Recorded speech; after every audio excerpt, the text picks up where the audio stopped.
Welcome back to the Pitch Clock. This is Baseball Debate at Game Speed. I'm your host, Connor Nelson, and there's obviously no wasted time because we're right back with a familiar face. Julius Luchs, research assistant at the Yes Network, has some background, like myself, with Ripken and Pigeon Forge, also a fellow broadcaster. He's got a few games coming up. Actually, I guess will have happened by the time this episode releases. So, Julius, hopefully we see some highlights from those, but how are you today? I'm doing well. For a fun shout-out to the broadcast, thank you for that. I had a 2-1 15-inning walk-off, and the walk-off was on a suicide squeeze. Oh. So, what a crazy, interesting way to end the game. So that was a cool experience to get that in, but always a pleasure to talk to you, my friend. Let's get this rolling. Yep, second appearance on the clock. We still haven't caught Julius on a Bach challenge yet, so we've got a few stored for him today. We'll see if we can bring him out. But the three topics, we're focusing on the Yankees. So, Julius, like we did last time for the WBC, maybe you want to give us a little background on who you're rooting for, obviously the Yankees, and why. Yeah, of course, rooting for the Yankees. That's my team I've been growing up to and raised to root for. Just to give a quick family history, my mom, her first job in baseball was working with the Yankees. Early 90s, right before that dynasty. That was the Don Mattingly, Wade Boggs, early Bernie Williams era.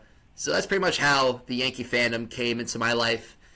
And it's always fun to see Yankees baseball. And being up north, I'm in Connecticut. It's a very strong, passionate fan base up here. It's always cool to see the people get going, especially with opening day right around the corner. That's right. We got three topics for today, and the first one could come into play opening day, could really see it come into fruition by the end of the season, but I'm curious, Julius, as a guy who's been paying very close attention to this team, which Yankee are you expecting a breakout from in 2026? Ben Rice, if he gets the right plate appearances, has a chance to be the X factor for this lineup. We saw 26 homers, 65 RBI in 138 games. If you look at his Savant page, it's a whole lot of red. 90th percentile in a bunch of those stats. He's got to start hitting lefties and breaking balls better. So what's your take on the infamous sophomore slump in baseball? It seems to happen to almost everybody, but those few guys who avoid that sophomore slump and the increased scouting reports, those are the guys who really end up having long careers. Yeah, Ben Rice is older. So if there is a sophomore slump, it'll hinder him more than it would a normal player. But against left-handed pitching, I need to see more at-bats from him against lefties. I know they brought back Paul Goldschmidt. Breaking balls, changeup, he's got to improve on that. But we'll see if the sophomore slump's in store. And then you were mentioning lefties, breaking balls. Do you think the defensive side impacts his overall game at all? Just because in the past he's been a guy who's been behind the dish a little bit. Seems like he's going to transition to full-time first base 100% of the time now. Yeah, absolutely. I'd like to see how he does with throws that are in the dirt, picking up baseballs, range of motion, getting over to first. All that's going to play. I think that's why they brought back Paul Goldschmidt in a sense. Maybe that leadership, great defensive player in his heyday, will be good for him. All right. Well, again, clearing the clock on our first topic today for Yankee breakouts. Just for fun, I mean, do you have any other names that you're expecting maybe big things or maybe repeat really solid years out of this year? A full season from Cam Schlittler would be interesting. We saw he pitched one of, if not the most dominant postseason outing in Yankees postseason history. I want to see a full season of him. If he's healthy, we'll see how the lat is all settled and done, but he looks good so far. All right, again, sneaking it in just before the buzzer. Next topic for you, Julius. Yankees, last year, finished pretty good. A lot of wins. Another year where it didn't make it to where they wanted to go, but when you're looking at the regular season, you're saying, hey, if we can do this again, that's just fine. But FanGraphs projects the Yankees to close 2026 with a record of 87-75. That's 7 games under where they finished last year. So I'm curious, are you thinking that they go over or under this 87.5 projection? Barring everybody or the majority stays healthy, I think they can be near 90. I'll go over there. Everyone's got their flaws in the East. The Blue Jays, I think, are going to miss Bichette's bat. The Red Sox will see their offense. The Orioles, their pitching. The Rays, I know you like them, but they're going back to Trop, so we'll see for them. Yeah, the Rays are always tough, man, but I'm just perennially going to be scared of the Rays as long as they have this front office group in place, and it seems like they keep churning out new arms that everybody wants every single year. But Do you think the Yankees end up winning this packed AL East? I think they get it. It'll be a tight race again. I believe their pitching depth when Rodon and Cole come back healthy is big. And they're going to make moves at the deadline. I expect them to get bullpen arms. That always seems to be the case. It's not the strongest looking on paper right now, but I think by the deadline, they'll be all set. All right, I'm liking it. Who do you think, if you had to guess, like 2, 3, 4, 5 for the rest of the AL East, how do you think it shakes out? That's tough. I'll say Boston, Toronto, Baltimore, Tampa Bay. And I'm not shaming on Tampa Bay. I'm curious to see how their hitting will do going back to Trop. But I really love Boston's 1-2 punch and Suarez and Crochet. It's insane. Yeah, I'm big on Garrett Crochet this season. I'm expecting him to compete with Skubal and anybody else in the AL who's going to have a Cy Young caliber season if he's able to stay healthy. And I'll wrap it up right there. You cleared another question from the clock, Julius. Any final words on that FanGraphs projection? Anything to say to FanGraphs? Yeah, I mean, definitely a run it back. It's pretty much almost identically the same team. I'm curious also, Ryan Weathers, that's a really underrated ad. He's got velocity, and the Yankees got some arms in the farm system that are going to play a part in 2026 for sure.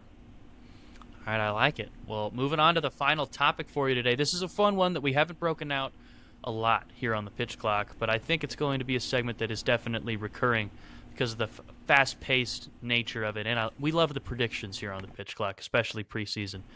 So how it's going to work, Julius, I'm going to give you a Yankees player and a stat. Then you'll get the 15 seconds, kind of like a Bach challenge, to essentially tell me whether or not you think that player will go over or under that stat in 2026. So is that clear for you? Let's do it. Wonderful. All right. First name off the rip for you. Cody Bellinger, 30 homers. I'll go under. I'll say 26. I like the exact projection there. Just for some clarity, he hit 29 last year in a relatively healthy season, 152 games. And it would be the first time since 2019 if he were to go over 30 home runs that he clears that mark. So, hey, I think you're staying on the safe side with the under there. Next name, Austin Wells, 2.5 WAR. Ooh, that's a tough one. I hate to do it, but I'm also going to go under. Very good defensive catcher behind the plate. I really need to see more from him hitting, and I think that's where it's going to play a part in the under. All right. I like it. Clearing the clock again. And then for Wells, he hit the 2.5 WAR mark in his first full season in the bigs, and then last year he had a .1 WAR, according to Baseball Reference. So obviously hoping for a pick-it-up year, but 2.5 is definitely a tough number for a catcher, any catcher in the big leagues. Mm-hmm. And next name, we're going to flip it over to the pitching side for you, Julius. Max Fried, 2.80 ERA. You know what? I'm going to also go under here. I think this is a big year for Max Fried. I'm not going to say completely insanely under. I'll definitely say in the 2.7 range for sure, but I'm excited for Max. This is going to be a fun one. He had a 2.86 ERA in year one with New York, and he's gone under that 2.8 mark in 4 of his 9 seasons as a big leaguer, so pretty impressive guy from my neck of the woods out in SoCal. But 2.8 is a tough number to hit, which is why for the next name, Cam Schlittler, I'm going to give you a 3 ERA flat. I will go over on that.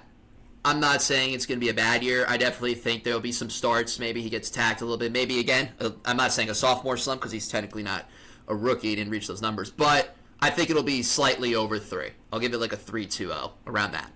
I'm loving the exact predictions. I'm so OCD with that type of stuff. I'm like, if you're going to tell me a number, I'm just going to give out what's on my mind as I'm speaking. That's just how weird I am. Well, we're going to bookmark these because they're going to have numbers at the end of the season, just like everybody else. And looking at last season for Schlittler, it was 14 starts, 73 innings for a 2.96 ERA, just cleared 3. So, yeah, if you're expecting him to get better, you would hope it's right around 3 or under. And then last name for you, this is an interesting one, but it may hit home for some Yankee fans. Anthony Volpe, 220 batting average. I hate to do this. Under. I mean, I'm not going to completely wreck the guy. He tries hard, he plays hard, but it's just been unfortunate for him. We'll see how he does coming off that shoulder surgery. It's going to be discomforting to start, and you need to see more from at the plate. Under.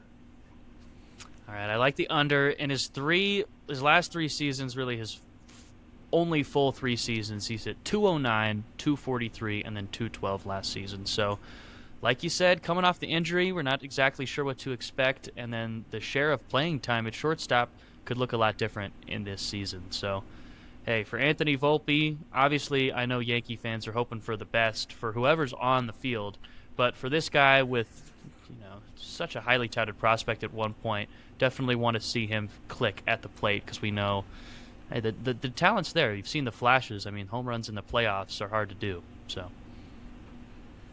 yeah, absolutely. I mean, had some big moments in the postseason, as you mentioned. At one point, he won a Gold Glove as a rookie.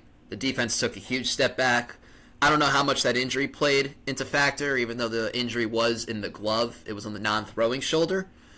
But we'll see. He gets nice recovery, maybe a reset button. If you get him into a groove, you just hope he stays there. You don't want the kid to get into his own head at the end of the day. And playing in New York, it's the easiest place to get into your own head. But he seems confident. He seems very, he works hard. We'll see what happens. All right. Well, Julius, you have been an absolute professional here on the clock. You have given us some elite analysis in some short time frames, my man. So, I mean, do you want to take on a box challenge just for fun, maybe to warm you up in case the next time you're on, you do end up in a situation where you're balking? Yeah, you know what? In case that ever happens to me, I'll absolutely take it on. That way, I'm not thrown into the fire into something that I don't know what's coming to me. So let's have some fun here. Let's do it. Let's have one for fun. All right. So because you're a guy who's been in the dugout, guy who's been in the booth, this is going to be a fun one for you, I imagine. So, in the next 15 seconds, I'm going to need you to give me as many ways to describe or call someone hitting a home run as you can, and the clock starts now. Dinger, that one's gone. See ya. Round tripper. Rounding the bases. She's gone. Sayonara baseball. Adios. Santa Maria.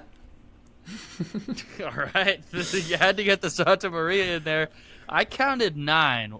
The official tape will have the official number there on the screen, but 9 and 15 seconds is pretty impressive when you take into account that not every single word you were saying was just one word. Some of them were phrases. So, Julius, I'm pretty sure that is going to be the high score for this Bach challenge so far, and you didn't even have to do it.